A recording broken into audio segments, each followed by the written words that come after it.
اگلے 3 منٹس کے اندر ہم یہ جانیں گے کہ اس کائنات کو چلانے والا خدا ایک ہی کیوں ہے۔ قرآن کریم میں اللہ رب العالمین فرماتے ہیں لو کان فیہما آلہۃ الا اللہ لفسدتا، اگر اس زمین و آسمان میں اس کائنات میں ایک سے زائد خدا ہوتے تو یہ کائنات تباہ ہو جاتی اور ختم ہو جاتی۔ اس چیز کو سمجھنا کوئی مشکل نہیں ہے، بلکہ اس چیز کو ہم بہت ہی سمپل سی مثال کے ذریعے سمجھ سکتے ہیں۔ امیجن کریں کہ ایک کار ہے اور اس کار کے چلانے والے 2 ڈرائیورز ہیں اور دونوں کے پاس انڈیپینڈنٹ ول ہے اور دونوں کے پاس کمپلیٹ کنٹرول ہے اسٹیئرنگ پر۔ کیا یہ کار پریسائزلی اچھے انداز میں چلتے رہ پائے گی؟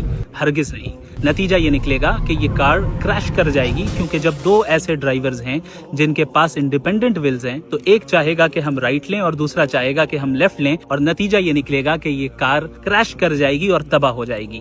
اب اس چیز کو آپ پوری کائنات اور یونیورس پر اپلائی کریں۔ اگر اس یونیورس میں ایک سے زائد خدا ہوتے، مثال کے طور پر اگر 2 خدا ہوتے اور دونوں آل پاورفل ہیں اور دونوں کے پاس انڈیپینڈنٹ ول ہے، تو نتیجہ کیا نکلتا؟ نتیجہ یہ نکلتا کہ ایک خدا کچھ اور کرنا چاہتا اور دوسرا خدا کچھ اور کرنا چاہتا، اور یہ یونیورس تباہ ہو جاتی، کائنات تباہ ہو جاتی اور ختم ہو جاتی۔ لیکن کیا یہ کائنات ختم ہو گئی؟ ہرگز نہیں۔ ہم یہ دیکھتے ہیں کہ یہ کائنات پریسائز کیلکولیشن کے ساتھ چل رہی ہے، چاہے ہمارا سولر سسٹم ہو، اس میں موجود پلانٹس ہوں، سن ہو یا ہماری ارتھ ہو اور اس کی روٹیشن ہو یا گریوٹی ہو، یا ہم خود ہوں اور ہمارے جسم کے اندر جو آرگنز موجود ہیں وہ کس پریسائز کیلکولیشن کے ساتھ کام کر رہے ہیں، یہ سب ہم اچھے طریقے سے جانتے ہیں، اور اس یونیورس کی فائن ٹیوننگ کو ہم اچھے طریقے سے جانتے ہیں، جو کہ یہ بتاتی ہے کہ یہ ایک پریسائز آرڈر کے تحت یہ کائنات چل رہی ہے، اور اس کا پریسائزلی چلنا یہ اس بات کی دلیل ہے کہ خدا ایک ہی ہے اور اسے چلانے والا ایک ہی ہے، ایک سے زائد نہیں ہے۔ اب کوئی یہ بھی کہہ سکتا ہے کہ ایسا بھی تو ہو سکتا ہے کہ 2 خداؤں نے آپس میں ایگریمنٹ کر لیا ہو کہ ہم مل کر بغیر کسی کانفلکٹ کے